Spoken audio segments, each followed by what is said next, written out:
नमस्कार दोस्तों। मुझे उम्मीद है आप सभी अपने घरों में सुख शांति से अपना जीवन व्यतीत कर रहे होंगे।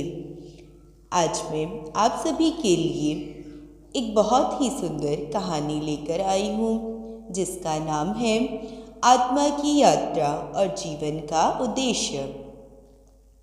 सत्संग वह पवित्र स्थान है जहाँ आत्मा अपनी शुद्धता, शांति और ईश्वर के सानिध्य का अनुभव करती है।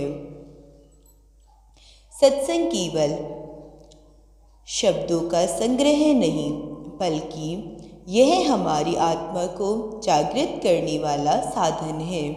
यह वो दीपक है जो हमारे अंधकार में जीवन को प्रकाश में बना देता है।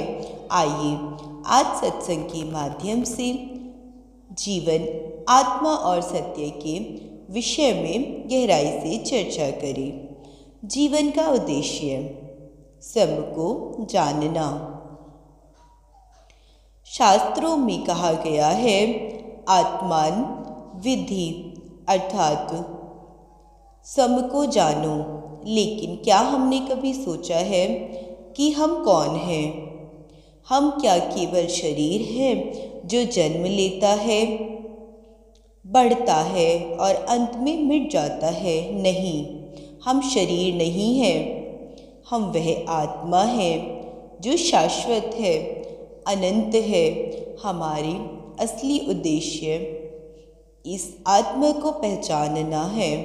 जब तक हम इस सत्य को समझते नहीं, तब तक हमारा जीवन अधूरा है। गीता में श्री कृष्ण कहते हैं, न जायते म्रियते वा कदाचिन नाय भूत्वा भविता वा न भूय। आत्मा का न जन्म होता है न मृत्यु। यह नष्ट नहीं होती, यह शाश्वत है। जीवन केवल सांसारिक सुखों का पीछा करने के लिए नहीं, बल्कि इस आत्मा को जानने और परमात्मा से जुड़ने के लिए है। मोह माया का बंधन। मनुष्य इस संसार में धन, पद, प्रतिष्ठा और भौतिक वस्तुओं के पीछे दौड़ता है, लेकिन क्या इसमें हमें शांति मिलती है? माया का बंधन हमें इस प्रकार जकड़ लेता है कि हम सत्य से दूर हो जाते हैं। माया का यह भ्रम ऐसा है जैसे रेगिस्तान में पानी का भ्रम। जब तक हम इस भ्रम को नहीं तोड़ते, तब तक हमारी आत्मा शांति का अनुभव नहीं कर सकती। शास्त्र कहते हैं, माया महाठगिनी हम जानी। माया सबसे बड़ी ठग है जो हमें सत्य से दूर कर देती है।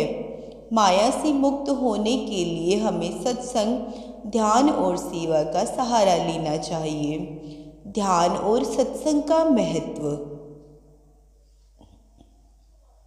सत्संग का अर्थ है सत्य अर्थात सत्य और संग अर्थात साथ। सत्संग हमें सत्य की ओर ले जाता है। यह हमारे मन के विकारों को दूर कर देता है। ध्यान वह साधन है जो हमें ईश्वर से जोड़ता है। जब मन शांत होता है और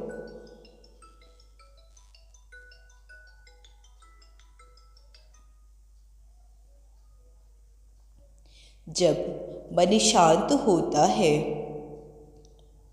और हम ध्यान में बैठते हैं, तो हमें अपने भीतर के उस दिव्य प्रकाश का अनुभव होता है। ध्यान के लाभ। यह मन को शांति और स्थिरता देता है।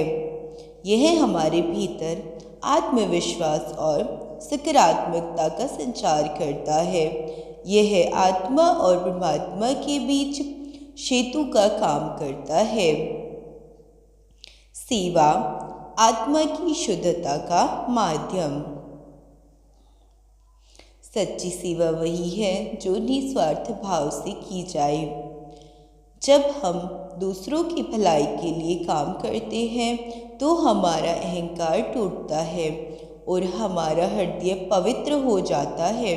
सेवा केवल बाहरी नहीं बल्कि आंतरिक भी होनी चाहिए। शास्त्रों में कहा गया है, परहित सरिस धर्म नहीं भाई। दूसरों की भलाई से बड़ा कोई धर्म नहीं है।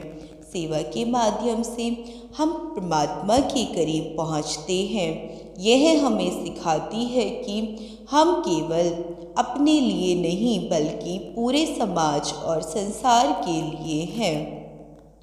आत्मज्ञान मोक्ष का द्वार।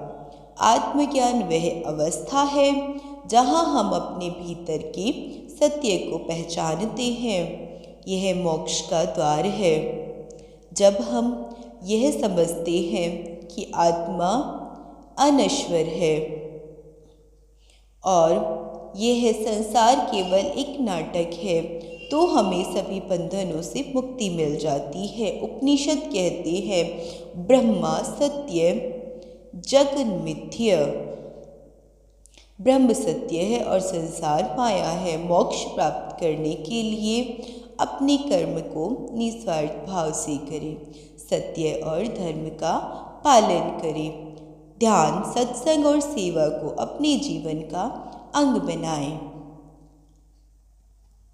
चलिए जानते हैं हमें इस कहानी से क्या शिक्षा मिलती है। निष्कर्ष, शांति और सत्य की ओर यात्रा। सत्संग का यह संदेश है कि जीवन का एक अवसर है आत्मा को पहचानने और परमात्मा से जुड़ने का। भौतिक सुखों से उलझने की बजाय हमें अपने भीतर की यात्रा करनी चाहिए। जब हम सत्य, सेवा और साधना के मार्ग पर चलते हैं तो जीवन शांति और संतोष से भर जाता है। आइए इस सत्संग के माध्यम से हम यह संकल्प लें कि हम अपनी आत्मा की पुकार को सुनेंगे और सत्य के मार्ग पर चलेंगे। यही सच्चा ज्ञान है, यही मोक्ष का मार्ग है। मुझे उम्मीद है आप सभी को हमारी ये कहानी पसंद आई होगी। ऐसे ही और अच्छी अच्छी कहानियाँ सुनने के लिए, समझने के लिए और अपनी ज़िंदगी में इसको फॉलो करने के लिए हमें सब्सक्राइब करें, फॉलो करें, लाइक करें, कमेंट करें। धन्यवाद।